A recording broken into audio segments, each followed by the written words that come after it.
Bonjour, nous continuons aujourd'hui ce récit de la Genèse au chapitre 17 avec le verset 15 pour commencer.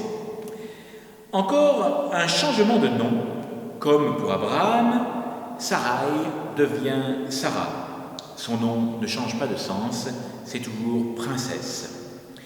Au verset 17, Dieu dit à Abraham qu'il bénira Sarah et qu'elle aura un fils né de lui et de toute une descendance, et qu'elle aura une descendance royale. Au verset 17, Abraham reprend l'attitude d'adoration que nous avons déjà vue au verset 3, la face contre terre. Et il rit. Ce qui se traduit, du moins ce qui se dit en hébreu, Ishha, c'est un jeu de mots que le nom d'Isaac évoque le rieur. Rire d'incrédulité, au moins d'étonnement devant l'annonce d'un événement aussi imprévisible. D'autres interprétations juives l'interprètent comme une manifestation de contentement et de joie devant l'espérance infinie qui s'annonce. Jésus reprendra cela d'ailleurs dans l'évangile de Jean au chapitre 8, verset 56 en disant « Abraham, votre père, exulta à la pensée qu'il verrait mon jour ». Saint Paul, lui, souligne la difficulté de la réalisation des promesses qui fait mieux ressortir la puissance de l'intervention de Dieu. Nous pouvons voir cela dans l'épître aux Romains, au chapitre 4, versets 18 à 22, que je vous lis maintenant. Espérant contre toute espérance, il crut et devint ainsi père d'une multitude de peuples, selon qu'il fut dit, telle sera ta descendance. C'est d'une foi sans défaillance qu'il considéra son corps déjà mort, il avait quelques 100 ans, et le sein de Sarah mort également.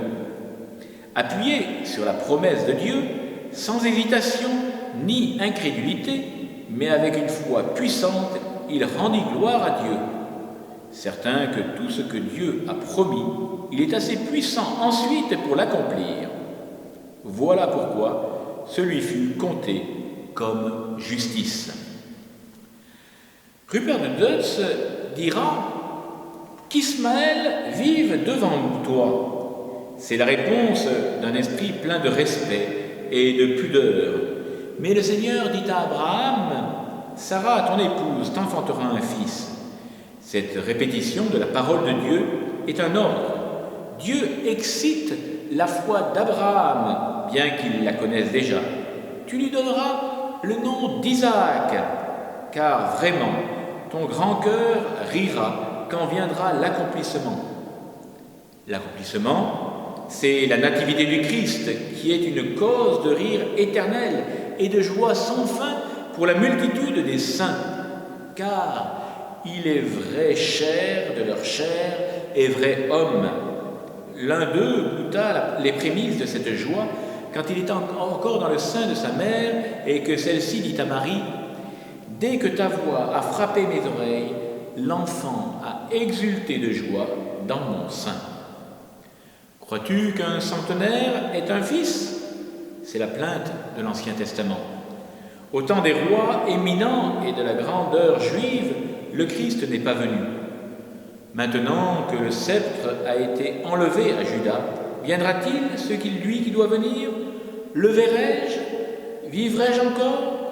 Ces soupirs se traduisent dans l'attente d'un vieillard, Siméon, qui avait reçu du Saint-Esprit cette réponse au désir de son cœur. Il ne verrait pas la mort avant d'avoir vu le Christ. Au verset 18, Abraham demande qu'Ismaël soit déjà préservé. Au verset 19 à 22, Dieu lui annonce la naissance d'Isaac. Il lui promet il lui promet une descendance à Ismaël, mais pour ce qui est de l'alliance, celle-ci reviendra à Isaac. Dieu remonta ensuite au chapitre 22, au verset 22, suivant le symbolisme naturel du Notre Père qui est aux cieux. Cela nous rappelle que tout ce qui précède était en vision. Voilà, nous avons fini ce chapitre 17. Nous nous retrouverons demain pour continuer avec le 18e chapitre de la Genèse. Bonne journée à vous tous, tenez le coup. Je prie pour vous ici à Rocamadour et je ne cesse d'intercéder auprès de la Vierge Marie pour tous ceux qui sont malades, sont malheureusement décédés des causes de ce virus ou sont vraiment très atteints encore. Nous prions aussi pour tous ceux qui les accompagnent, leurs familles, les médecins, les infirmières et tout le personnel qui peut s'occuper d'eux.